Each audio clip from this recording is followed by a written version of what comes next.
In the first 3 episodes of Pachinko, 2022 ongoing, director Koganada and writers Soo-hyo, Matthew J. McHugh, and Han Sol-young paint an emotional portrait of a Korean family's journey from Korea to Japan by following Sunja, Kim Min-ha, in the 1930s and her grandson Solomon, Jin-ha, in 1989. We see Sunja go through a whirlwind romance with Kon Han-soo, Lee Min-ho, as a niche Korean merchant and fish broker, and finds herself in a dark place after knowing that Han-soo is a married man and won't marry her. Jin-ha, who is at a loss trying to close the deal with Han Jung-ja, Park Hye-jin, since she doesn't want to sell her house to a Japanese company, employs Sunja, Yeon Yo-young, to help him out. Chapter 3 of Pachinko concludes with the arrival of a sick Protestant minister from Pyongyang named Baek-sak, Steve Sang-in, who is nursed back to normalcy by Sunja and her mother, Yang-jin, Jeong-in-jai. Baek overhears the fact that Sunja is in danger of ostracization from the community because she is pregnant out of wedlock. So, he proposes to Sunja the idea of marrying him and settling in Japan. Meanwhile, Sunja's teary-eyed conversation with Jung-ja motivates Jung-ja to agree to sell her house to Solomon's firm.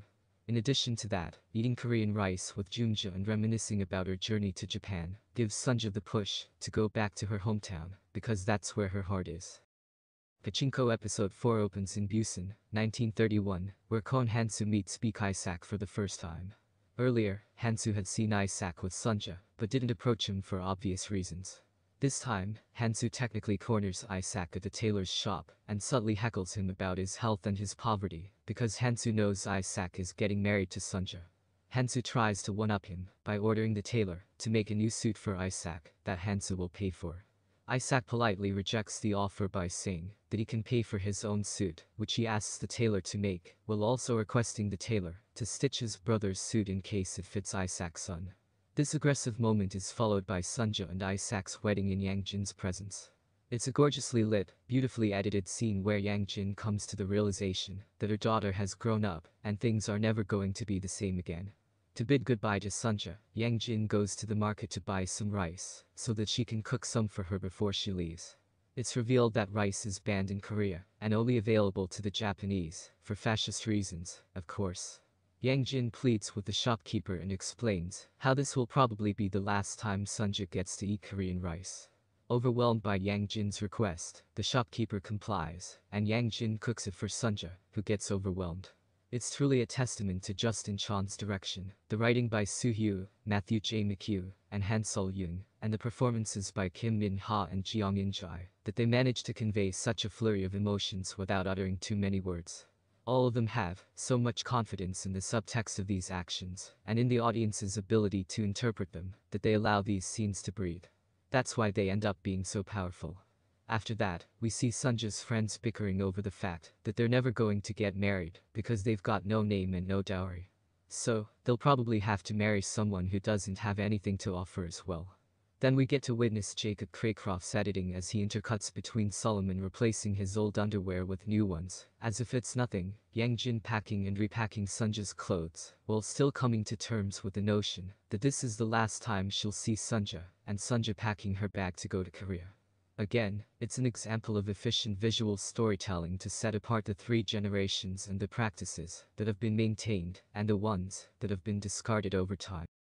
Setting up the stakes for Sunja and Solomon, before Jung-ja's signing of the contract for selling her home, Solomon meets up with Naomi, Anna's sawai. He proclaims that he is aware of the fact that Naomi doesn't like him for some reason. Naomi says that why does he care who likes him or doesn't, he is going to go away as soon as the deal is done. To which Solomon says that he is actually not remotely bothered with who is jealous of him and who isn't, he just wants the deal to be signed. Their conversation is interrupted by Eramoto, Takahiro Inoue, which inspires Naomi to tell Solomon a story about him and how he came to be at Shifley's. It begins as a sob story, but Naomi educates Solomon about how a company is family for a salaried man, and being disowned by it is worse than being disowned by their flesh and blood.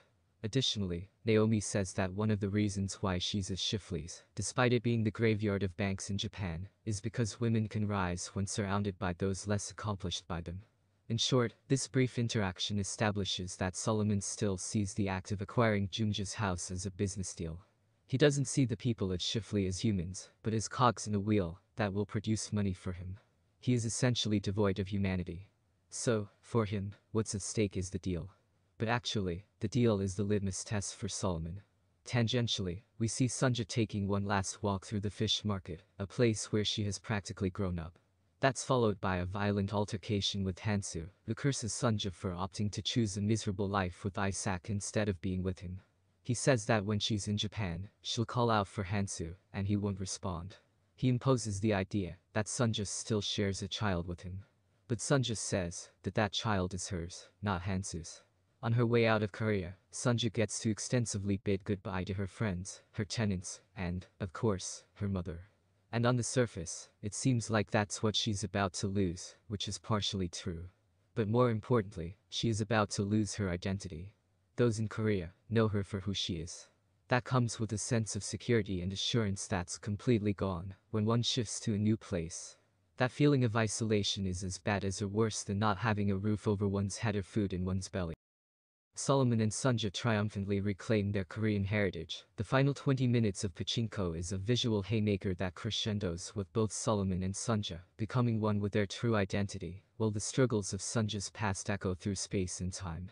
In 1989, Junja enters Shifley's, along with her lawyers, to meet the company's board of directors and Solomon. Apart from Junja, everyone is pretty stoked because they assume that they have the deal in the bag. Junja tells everyone to skip the formalities and get straight to business. In 1931, Sunja bids a gut-wrenching goodbye to her mother, who gives Sunja her ancestral ornament, even though she rejects it by saying that she has Hansu's watch to sell, if she ever runs out of money. Before boarding the ship, Sunja has a brief interaction with a famous singer when Sunja hands her back the scarf she had dropped. The singer promises to sing for all of them. We see Junja going over the contract one last time. When her lawyer tells her that it's the same contract that they had seen earlier, she asks him how he knows for sure without checking. The narrative cuts to Sunja and Isaac struggling in the crowded ship, while the singer takes to the stage after facing some sexual harassment from a Japanese bureaucrat. She begins with a Japanese song. But after a moment of clarity, she switches to Korean, thereby lifting the spirits of Korean refugees aboard and angering the Japanese. Junja faces a moment of crisis. When she's coaxed by everyone, including Solomon, to accept the offer, Junja asks Solomon if his grandmother, i.e., Sunja, was in Junja's place, would he ask her to sign on the dotted line? As Solomon contemplates, the sound design and editing make it seem like he's hearing the song and chanting from Sunja's ship. And just when the singer stabs herself, probably overwhelmed by the Japanese oppression and harassment, Solomon tells Junja to not sign.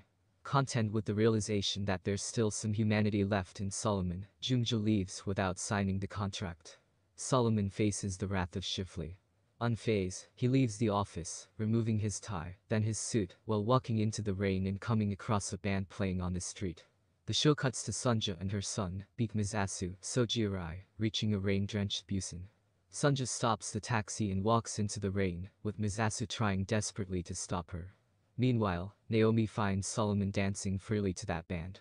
She leaves and Misasu follows an emotional Sunja as she walks onto the beach, celebrating her return to her homeland. Therefore, in yet another brilliant display of Craycroft's amazing editing, Chan's pitch-perfect direction, and the performances from the cast, Pachinko establishes a major change in Solomon, as well as Sunja, as they re-identify with their Korean heritage, and prioritize that over everything else.